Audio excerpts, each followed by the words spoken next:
नमस्कार, मैं हूं प्रवीण गौतम। दोस्तों, एक तरफ रवि किशन जैसे बीजेपी सांसद संसद में जनसंख्या नियंत्रण को लेकर बिल लेकर आते हैं। बहुत सारे बीजेपी नेता जनसंख्या के नाम पर धर्म की राजनीति करते हैं। दूसरी तरफ बीजेपी सरकार के ही मंत्री कहते हैं कि भैया खूब बच्चे पैदा करो, मोदी जी संभाल लेंगे। राजस्थान सरकार में मंत्री बाबूलाल खराड़ी का बच्चे पैदा करने को लेकर बेहद मूर्खतापूर्ण बयान सामने आया है। बाबूलाल खराड़ी की पूरी कुंडली आपको बताएंगे, वो भी आपको हैरान कर देगी। पहले उनका बयान सुनाते हैं कि सीएम भजनलाल शर्मा के सामने उदयपुर के एक गांव में बाबूलाल खराड़ी बच्चे पैदा करने को लेकर किस तरह का बयान देते हैं, जरा सुना जाए। हिंदुस्तान के प्रधानमंत्री का सपना है कोई भूखा न सोए और कोई बिना छत का नहीं रहे। बच्चे आप पैदा करो खूब, प्रधानमंत्री जी आपका मकान बना देंगे। फिर तकलीफ किस बात की है? फिर हमको तकलीफ नहीं होनी चाहिए ना। तो बाबूलाल खराड़ी कहते हैं कि पीएम मोदी सब संभाल लेंगे, खूब बच्चे पैदा करिए, उनको भूखा नहीं सोने देंगे, आपको पक्का मकान भी दे देंगे, टेंशन किस बात की है। बाबूलाल खराड़ी का यह मूर्खतापूर्ण बयान सुनकर सामने बैठी पब्लिक हंसने लगी। सीएम भजनलाल शर्मा सहित तमाम बीजेपी नेता हैरान रह गए। लेकिन मंत्री जी, हर किसी की किस्मत आपकी तरह नहीं होती। बाबूलाल खराड़ी का बैकग्राउंड क्या है? बाबूलाल खराड़ी 10वीं पास हैं, आरएसएस से जुड़े हैं तो मंत्री बन गए। 2 पत्नियां हैं, तेज देवी और मीनू देवी, और इनसे 8 बच्चे हैं खुद बाबूलाल खराड़ी के।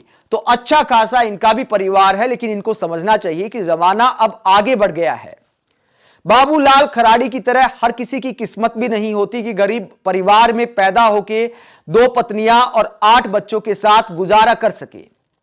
क्या बाबूलाल खराड़ी चाहते हैं कि आदिवासी एरिया के लोग, गरीब लोग पीएम मोदी के 5 किलो राशन के मोहताज रहें? क्या गरीब लोग इस बात के मोहताज रहें कि सरकार उनका मकान बना कर दे, या गरीबों को इस लायक बनाया जाए कि खुद वो अपना मकान बना सके? बाबूलाल खराड़ी जैसे मंत्रियों को कम से कम ऐसा बयान नहीं देना चाहिए, जिन्होंने खुद गरीबी भोगी है। लेकिन किस्मत अच्छी थी कि आदिवासी राजनीति के चलते वो आगे बढ़ गए, 4 बार विधायक बन चुके हैं। कहा जाता है कि सादगी से रहते ही उनका मकान है, कच्चा मकान है। हालांकि 4 बार विधायक रह चुके हैं तो निश्चित तौर पर पक्का मकान भी बना सकते हैं। एक ट्रैक्टर है इनके पास, एक स्कॉर्पियो भी है, तो मकान भी बनाया जा सकता है। लेकिन चूंकि चला आ रहा है, पसंद किया जाता है, खूब तारीफ की जाती है कि देखिए आज भी कच्चे मकान में रहते हैं, तो शायद इसीलिए आज भी कच्चे मकान में रहते हैं। इसको सादगी में नहीं मानता। सादगी आप इसको कह सकते हैं कि आप पक्के मकान में रहें, आपका मकान साधारण हो, लेकिन पक्का मकान हर किसी के पास होना चाहिए। जब सरकार गरीबों के पक्के मकान बना रही है तो बाबूलाल खराड़ी को पक्के मकान में रहने में आखिरकार समस्या क्या है? तो साफ तौर पर इसको दिखावा कह सकते हैं। सादगी उसको कहा जाता है कि कम से कम जीवन की कुछ अनिवार्य चीज आपकी पूरी हो। अगर आप उससे कम में रहते हैं और आप सक्षम हैं तो इसका मतलब आप जानबूझकर पक्का मकान नहीं बना रहे। और कम से कम बाबूलाल खराड़ी जैसे रहे, उनकी मर्जी है। अच्छी बात है, सादगी से रहते हैं, अच्छी बात है कि ईमानदारी से खेती बाड़ी करके इनके बच्चे भी आज गुजारा करते हैं। इस बात के लिए हम इनकी तारीफ करेंगे। लेकिन कम से कम गरीबों को, आम आदमी को, किसी नेता को ऐसी सलाह नहीं देनी चाहिए कि आप खूब बच्चे पैदा करिए, क्योंकि आजकल 2 बच्चों को पालना भी मुश्किल हो जाता है। तो बाबूलाल खराड़ी कहते हैं कि आप खूब बच्चे पैदा करिए, पीएम मोदी संभाल लेंगे। तो क्या आदमी सिर्फ खाने के लिए या फिर काम चलाऊ पक्के मकान के लिए ही जीता है?